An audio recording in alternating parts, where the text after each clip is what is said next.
வேதாகமம் உண்மைதான் என்பதன் ஆதாரங்கள். கர்த்தராகிய இயேசு வேதத்தை ஊர்ஜிதப்படுத்தி இருக்கின்றார். வேதாகமங்களை எழுதினவர்களை குறித்து கர்த்தராகிய இயேசு சாட்சியிடுகின்றார். மோசேயினால் எழுதப்பட்டவற்றை குறித்து மேற்கோள் காட்டியிருக்கின்றார். மத்தேயு 8:4, 19:8, மார்க்கு 7:10, லூக்கா 16:31, 24, 27, யோவான் 5:45, 47, 7:22, 23. ஒரு சங்கீதத்தை மேற்கோள் காட்டும்போது தாவீதை பற்றி குறிப்பிட்டிருக்கின்றார். மத்தேயு 22:42, 43. ஏசாயாவின் வார்த்தைகளை மேற்கோள் காட்டியிருக்கின்றார். மத்தேயு 13, 14, 15, மார்க்கு 7:6, லூக்கா 4:17, 19. தானியேலின் தீர்க்க தரிசனங்களை ஞாபகப்படுத்தி இருக்கின்றார். மத்தேயு 24:15. தீர்க்கதரிசிகள் எழுதியவற்றை ஏற்றுக்கொண்டார். லூக்கா 24:27. வேதாகமம் தேவனுடைய வார்த்தை என்று கர்த்தராகிய இயேசு உறுதிப்படுத்தி இருக்கின்றார். வேதாகமத்தை மேற்கோள் காட்டி அவர் இப்படி கூறுகின்றார்: உன் தகப்பனையும் உன் தாயையும் கனம் பண்ணுவாயாக என்று தேவன் கற்பித்திருக்கிறாரே. மத்தேயு 15:4. மரித்தோர் உயிர்த்தெழுதலை பற்றி நான் ஜீவனுள்ளோரின் தேவனுமாயிருக்கிறேன் என்று தேவனால் உரைக்கப்பட்டிருக்கிறதை நீங்கள் வாசிக்கவில்லையா? மத்தேயு 22:31. அவர் பழைய ஏற்பாட்டில் சொல்லப்பட்ட எல்லா பிரமாணங்களையும் ஞாபகப்படுத்தி அவற்றை தேவனுடைய கட்டளைகள் என்று அழைத்தார். மார்க்கு 7:8, 9. பரிசுத்த ஆவியின் உணர்வு கொண்டு தாவீது சங்கீதங்களை எழுதினான் என்று இயேசு பரிசேயரிடம் சொன்னார். மத்தேயு 22:42-44. 2 சாமுவேல் 23:2. கர்த்தராகிய இயேசு கீழ்காணும் பழைய ஏற்பாடு நிகழ்ச்சிகளை ஏற்றுக்கொண்டார். சிருஷ்டிப்பின் நிகழ்ச்சி. மத்தேயு 19:4-5. ஆதியாகமம் 1-2 அதிகாரம். பிரளயம் அல்லது வெள்ளம். மத்தேயு 24:37-39, லூக்கா 17:27 அதிகாரம். ஆதியாகமம் 6-8. சோதோம் குமோராவின் அழிவு. மத்தேயு 10:15, 11, 23, 24, 17, 29. ஆதியாகமம் 19:12-29. லோத்துவின் மனைவி உப்புத்தூணாக மாற்றப்பட்டது. லூக்கா 17:32. ஆதியாகமம் 19:26. எரிகின்ற புதிரிலே மோசேக்கு தரிசனமான தேவன். மார்க்கு 12:26. ஆதியாகமம் 3:2-6 வனாந்திரத்தில் இஸ்ரவேலருக்கு கொடுக்கப்பட்ட மன்னா. யோவான் 6:31-35. யாத்திராகமம் அதிகாரம் 16. மோசேயினால் உயர்த்தப்பட்ட வெண்கலச் சர்ப்பம். யோவான் 3:14. என்னாகமம் 21:8-9. சாலமோனின் மகிமை. மத்தேயு 6:29, 1 ராஜாக்கள் 10:14-29. ஆபேல் மற்றும் சகரியாவின் கொலை. மத்தேயு 23:35. ஆதியாகமம் 4:3-9.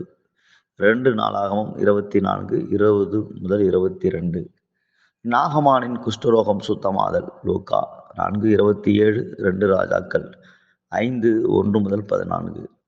தீர்க்கதரிசி ஆகிய எலியாவை யோசித்த சாரிபாத் விதவையின் வீட்டில் எண்ணெயும் மாவும் குறைவுபடாதது. லூக்கா 4:25-26, 1 ராஜாக்கள் 17:8-16. ஒரு பெரிய மீனின் வயிற்றில் யோனா 3 பகலும் 3 இரவும் இருந்தது. மத்தேயு 12:39-40. யோவான் 1:17. நிறைவேறிய தீர்க்க தரிசனங்களும் வாக்கு தத்தங்களும் வேதாகமத்தின் அதிகாரத்தை வெளிப்படுத்துகின்றன. தீர்க்க தரிசனங்கள் வரும் காலங்களின் நிகழ்வுகளை முன்னறிவிக்கின்றவையாக இருந்த போதிலும் தீர்க்கதரிசிகளுக்கு தேவனால் கொடுக்கப்படுகின்ற வெளிப்பாடாக அவை இருக்கின்றன. தேவன் எங்கும் வியாபித்து இருக்கின்றார். இடைவெளிகள், காலங்கள் மற்றும் எல்லாவற்றையும் அவர் தன்னுள் அடக்கியவராக இருக்கின்றார். ஏற்ற காலத்தில் தன்னுடைய வாக்கு தத்தங்கள் அனைத்தையும் அவர் நிறைவாக்கி இருக்கின்றார். வேதத்தில் உரைக்கப்பட்ட தீர்க்க தரிசனங்கள் ஒன்றன் பின் ஒன்றாக தொடர்ந்து நிறைவேறி வந்துள்ளது. வேதாகமம் தேவனுடைய வார்த்தை என்பதை உறுதிப்படுத்துகின்றது. ஏசாயா 46:9, 10, நீதிமொழிகள் 30:5-6.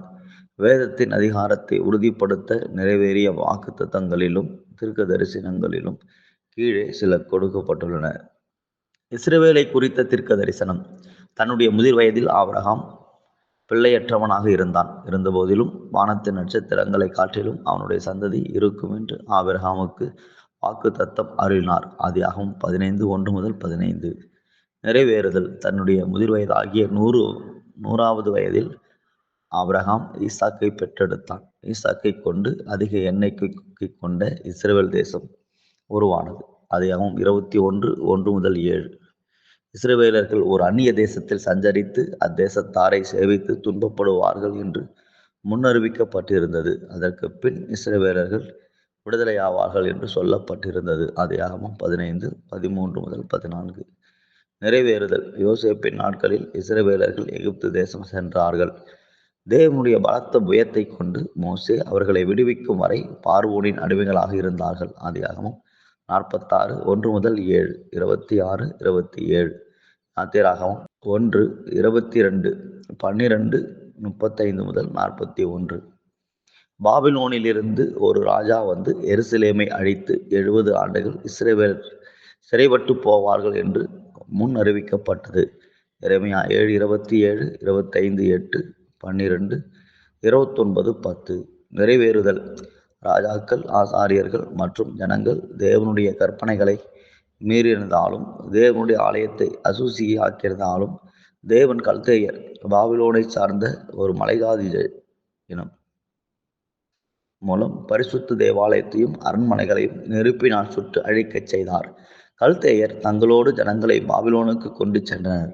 70 வருடம் பால்வோனிய சிறையிருப்புக்கு பின் பெர்சியாவின் ராஜாவாகிய சைரஸ் தேவனால் அசைக்கப்பட்டு யூதர்களை விடுவித்தான்.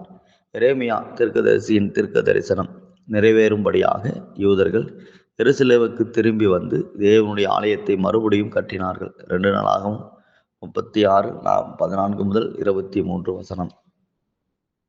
கிறிஸ்துவை குறித்த தீர்க்க தரிசனங்கள். கிறிஸ்து ஒரு கன்னியினிடத்தில் பிறப்பார். ஏசாயா 7:14. அவர் ஒரு ஸ்திரீயின் வித்து. ஆதியாகமம் 3:15. நிறைவேறுதல். கன்னியாகிய மரியாள் இரட்சகராகிய இயேசுவை பெற்றெடுத்தாள். இது பரிசுத்த ஆவியால் உற்பத்தியானது. மத்தேயு 1:18-25. தாவீதின் கிளையில் இயேசு தோன்றுவார். எரேமியா 23:5, மத்தேயு 22:41-42. நிறைவேறுதல். பூலோக வம்சாவழிப்படி இயேசு தாவீதின் வித்தாய் இருக்கின்றார். மத்தேயு 1:1-20. மேசியா பெத்லகேமிலே பிறப்பார். மீகா 5:2, மத்தேயு 2:4-6. நிறைவேறுதல். குடிமதிப்பெழுதும்படியாக மரியாள் தன்னுடைய சொந்த ஊராகிய பெத்லகேம் வந்தபோது அங்கு இயேசு பிறந்தார். 30 வெள்ளிக்காசுக்காக மேசியா விற்கப்படுவார். சகரியா 11:12. நிறைவேறுதல். 30 வெள்ளிக்காசுக்காக யூதாஸ் காரியோத் கர்த்தரை காட்டிக் கொடுத்தான். மத்தேயு 26:14-15. மேசியாவின் கைகளும் காலும் உருவக்குத்தப்படும். சங்கீதம் 22:14-18. சிலுவையில் இயேசுவின் கைகளும் கால்களும் உருவக்குத்தப்பட்டன.